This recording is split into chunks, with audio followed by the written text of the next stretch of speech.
Well, as anyone with an intellectually disabled child, relative or friend will tell you, in adulthood it's incredibly difficult to support them.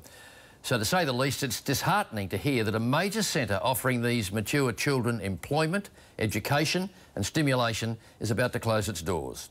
Emily Rice has been talking with some distraught families.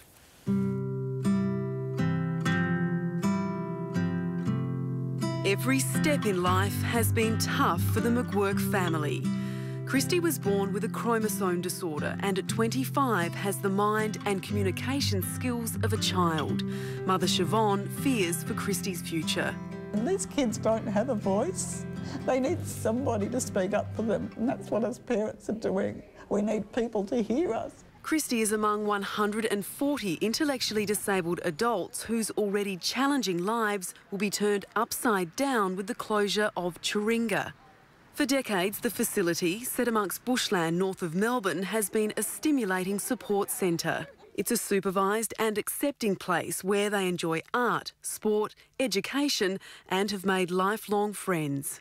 We've got us and we've got Churinga. That's the only support we've got, and so it's just us to care for Christy. And if we don't help find somewhere fabulous, then she's got to come to work with us. We work 7 days a week, we've got our own shops, and there's nobody else to help us out. The facility is owned by health service provider St John of Accord. It says services will be split up and relocated to smaller community-based facilities, one near an industrial precinct. It's a factory, it's an industrial site with pylons behind it. Jim and Marie Palakis say Churinga is the only place outside their home where their daughter Renee is happy. It'll set us back another year. You know, and she'll be miserable, we'll all be miserable, life is hard enough.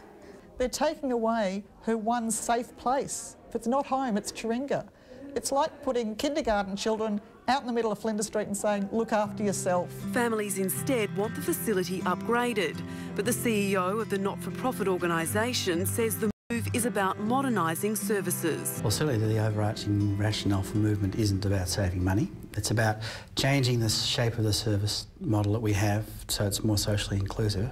And it will be a gradual transition over the next 18 months. Is there a chance that some of them will not adjust?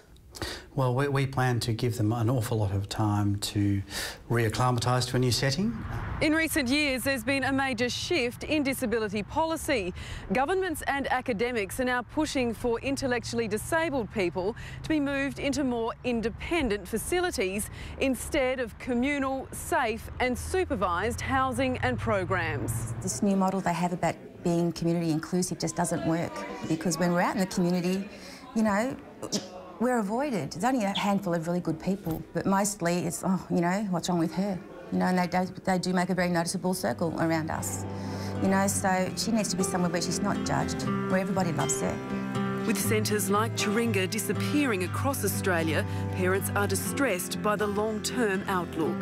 The dread we have in life as having special disabled members in our family is what happens after us.